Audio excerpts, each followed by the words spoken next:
Assalamualaikum warahmatullahi wabarakatuh.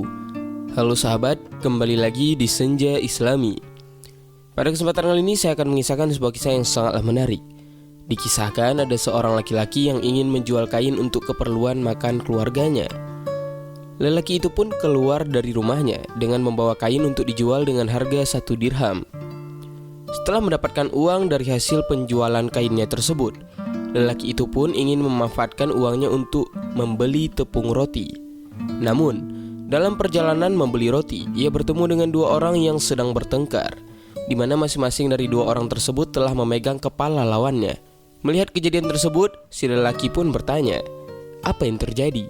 Salah seorang pun kemudian menjawab, "Mereka bertengkar untuk memperebutkan uang 1 dirham."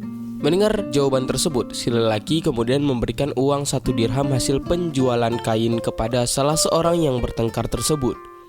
Kedua orang itu pun akhirnya tidak jadi bertengkar dan saling membunuh karena berebut 1 dirham. Namun, kini si lelaki tidak memiliki uang lagi dan tidak jadi membeli tepung roti untuk makan keluarganya. Lelaki tersebut kemudian pulang ke rumah dan menemui istrinya.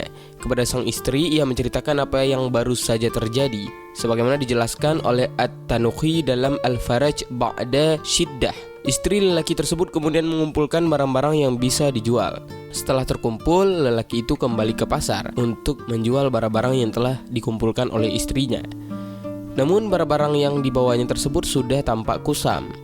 Dalam perjalanan untuk menjual barang-barang tersebut, si lelaki bertemu dengan orang yang menjual ikan, dan ikan yang dijual itu pun tampak sedikit membusuk. Kepada si lelaki, penjual ikan pun berkata, "Kisana, maukah engkau menjual barang-barang usangmu dengan ikan yang sudah agak membusuk ini?" Ternyata lelaki itu tidak keberatan. Ia pun membeli ikan dengan barang-barangnya yang sudah nampak kusam yang dikumpulkan oleh istrinya tersebut. Sahabat, setelah itu ia pun pulang. Setelah sampai di rumah dengan membawa ikan yang agak membusuk, ia berkata kepada istrinya, "Bersihkanlah ikan ini lalu masaklah, kita sudah sangat lapar." Sang istri pun segera membersihkan ikan yang dibawa oleh suaminya. Ia mengeluarkan kotoran yang ada di dalam perut ikan tersebut. Saat membersihkan perut ikan yang mulai membusuk, sang istri dikagetkan dengan sesuatu yang di luar dugaan. Ia mendapati sebuah batu mutiara di dalam perut ikan yang dibawa oleh sang suami.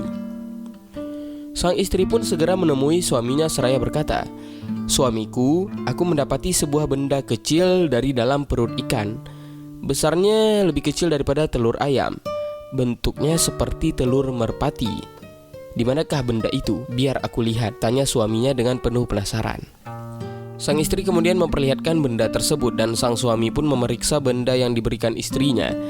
Melihat apa yang ditemukan istrinya di dalam perut ikan membuat sang suami nyaris pingsan. Ia pun langsung berucap, "Kukira ini adalah batu permata." "Tahukah engkau berapa harganya?" tanya sang istri. "Tidak, tapi aku kenal orang yang bisa menaksir harganya," jawab sang suami. Kemudian lelaki itu mengambil batu permata dari tangan istrinya dan bergegas pergi menemui sahabat karibnya, yaitu pemilik toko permata.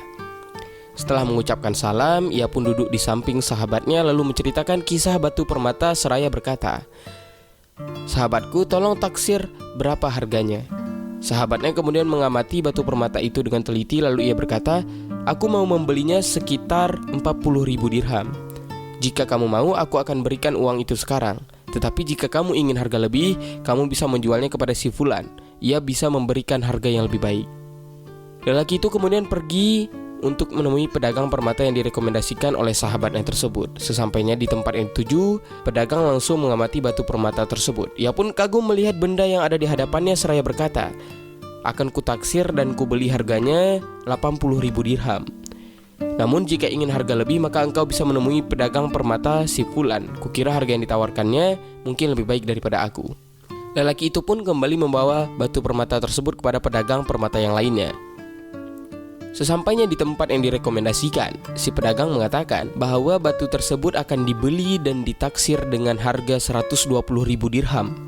"Kukira tidak ada orang lagi yang sanggup menghargai batu ini melebihi diriku." Mendengar ucapan pedagang yang terakhir, lelaki itu pun kemudian berkata, "Baiklah." Batu permata tersebut kemudian ditimbang dan si pedagang memberinya 12 kantong. Setelah itu si lelaki pulang ke rumahnya. Sesampainya di rumah ternyata ada seorang pengemis yang sudah menunggu di depan pintu rumahnya. Melihat hal tersebut, si lelaki tidak langsung masuk, kemudian menceritakan kisahnya kepada pengemis yang ada di rumahnya.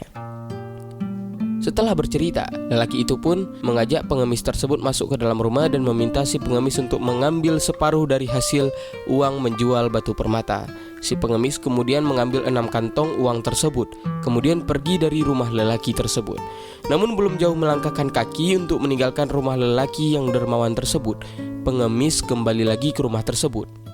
Kepada lelaki dermawan si pemilik rumah, pengemis itu berkata, "Aku bukanlah orang miskin, aku hanya ditugaskan oleh Allah Subhanahu wa taala. Allah telah mengganti 1 dirham yang engkau berikan dengan 20 kirat, dan ini yang Ia berikan kepadamu 1 kirat darinya. Engkau bisa mengumpulkan 19 kirat." Begitulah Allah Subhanahu wa taala membalas perbuatan baik para hambanya yang mau berbuat baik untuk sesama dan untuk agama. Sahabat, perbuatan baik seorang hamba akan dibalas langsung oleh Allah Subhanahu wa taala, baik cepat ataupun lambat, baik dengan pembalasan yang serupa maupun dengan pembalasan yang lainnya. Oleh karena itu, jangan pernah menunda untuk melakukan perbuatan baik kepada sesama, apalagi sampai memikirkan balasan yang akan didapatinya. Sebab, sekecil apapun perbuatan baik ataupun sebuah pertolongan yang kita lakukan, pasti mempunyai manfaat yang sangatlah besar dan bakal mendapatkan balasan yang tidak akan pernah bisa dinalar oleh kita manusia. Wallahu a'lam bishawab. Demikianlah kisah yang dapat saya sampaikan. Semoga daripada kisah ini baik saya sendiri dan sahabat semua dapat mengambil hikmahnya. Lebih dan kurang saya mohon maaf. Wabillahi taufiq wal hidayah. Assalamualaikum warahmatullahi wabarakatuh.